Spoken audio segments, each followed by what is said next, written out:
Salut, dans cette vidéo, je vais te montrer comment acheter un billet de train ONCF. Alors pour faire cela, c'est très simple comme procédé. Déjà, ce que tu vas faire, c'est de te diriger sur le site ONCF officiel afin de pouvoir commencer à t'inscrire. Alors ce que tu vas faire dans un premier temps, c'est de choisir la gare de départ juste ici. Alors en cliquant donc, tu peux bel et bien voir plusieurs gares qui te sont proposées. Pour ma part, je vais prendre Dakar d'abord. Ensuite, je vais arriver sur la deuxième stade, ma gare d'arrivée. Tu vas aussi sélectionner ceci. Tu vas choisir ta gare d'arrivée. Alors, je vais choisir Agadi. Maintenant, ce que tu vas faire maintenant, c'est de choisir ta date de départ.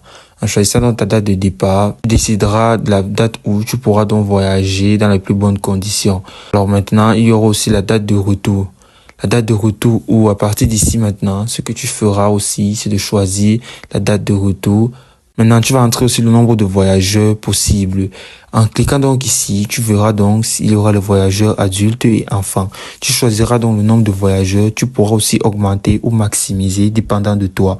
Donc, après cela, tu vas aussi choisir ton confort, que ce soit dans la première, la deuxième classe et le lead single.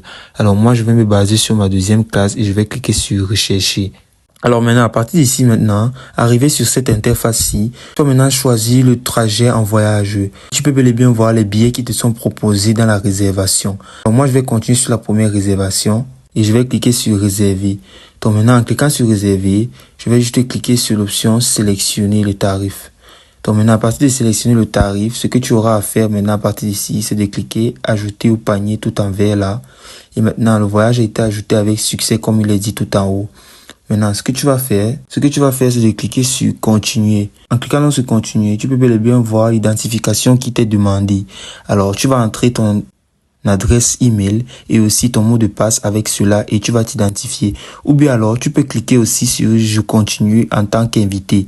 Et donc maintenant, si tu scrolles un peu tout en bas, tu peux bel et bien voir le genre qui t'est proposé. Soit tu es un monsieur ou une madame, ton prénom, ton nom à entrer aussi, ton adresse email, ton numéro de téléphone, dépendant du pays où tu es, car l'application ou le site web propose plusieurs pays à leur disposition ici.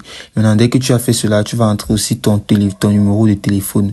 Dès que tu as entré dans ton numéro de téléphone, tu pourras ainsi entrer les modalités de paiement, soit en payer par carte bancaire ou bien alors par carte bancaire étrangère. Et c'est aussi simple que ça.